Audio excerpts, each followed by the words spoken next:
My name is Terri Jarvis, and my mom had dementia, and she'd had it for a while. She was living in several retirement center, and then she went to an apartment, which was a big mistake. They had to call the fire department twice. And I've done a lot of reading, but I was not prepared. I was not prepared for what all was going to happen. Anyway, she got volatile at one point. They told me I had to come and get her. And I had to come and get her that day.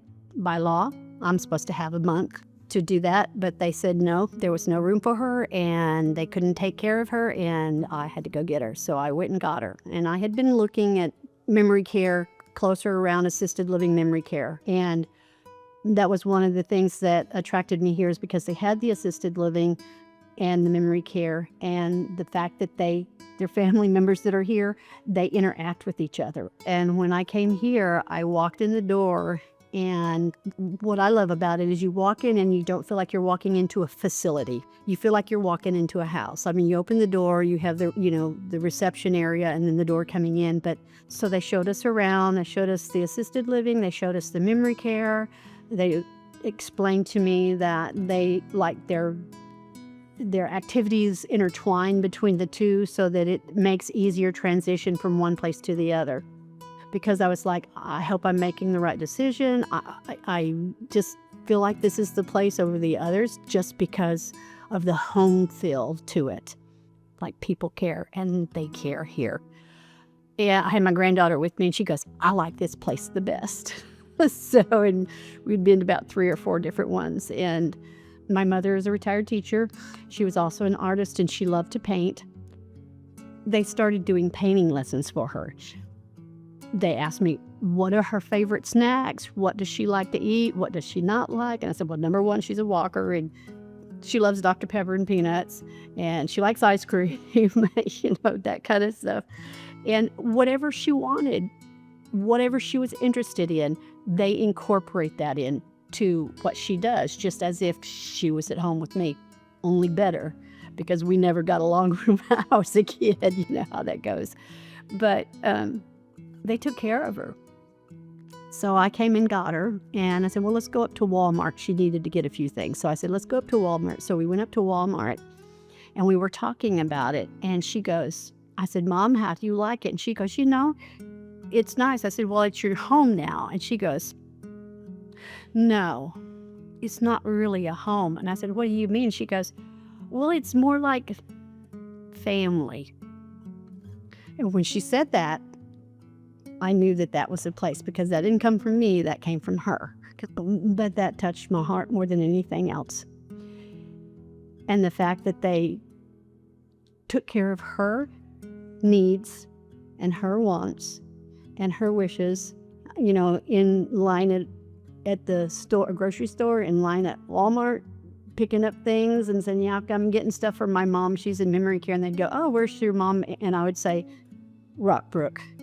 If you have any family members that you want to be taken care of well, that need assisted living or memory care, you need to take them to Rockbrook, because it's not just a home, it's family.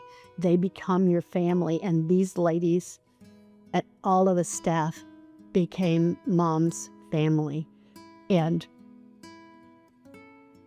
made it easier on me. Sorry. But she was doing really well. And then she fell. They took her immediately to the hospital. She had surgery on her hip the next day. She was in the hospital for a week. And the ladies from here, Sunny and all of them, would call. They would call me and say, are you with your mom? How's your mom doing? They called the hospital, and they rang her up on the phone, whatever. But they called her every single day she was in the hospital. The ladies came over with a big sign and put up on the wall, this is Dorsa Barber now. She's part of the Rockbrook family. Take good care of her until we can get her home. And they put that up on the wall. And I would say, look, Mom, they brought her flowers. I said, look, Mom, look what they brought you. And she's going, yeah.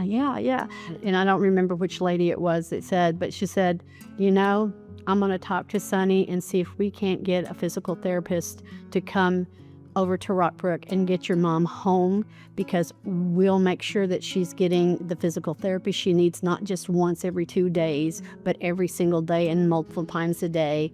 And we will make sure that she's eating and that she's socializing, because that's what your mom needs. And I'm like, yes, it is. And the next day I ran late and I didn't make it over before lunch, and I got a call that my mom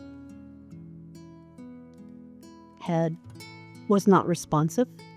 Went to the hospital and told them, I said, stop it. Tell them I don't care what their policy is, stop. She's DNR, there's no reason, and she was dead on arrival, but they called death there.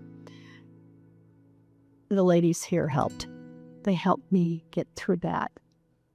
Not only the transition of getting her from independent living into memory care, but also through the death. They were at the funeral. I couldn't have done it without them. This is more than a home, it's a family. It really is. My mom was happy here. She felt safe. I felt safe that she was here. I knew that if I needed them, they were there for me as much as they were for my mom. And if they do that, that's family. And that's why I'm here talking today. And I tell anybody that I know that has a mom or a dad or anybody that needs special help, this is where they need to bring them.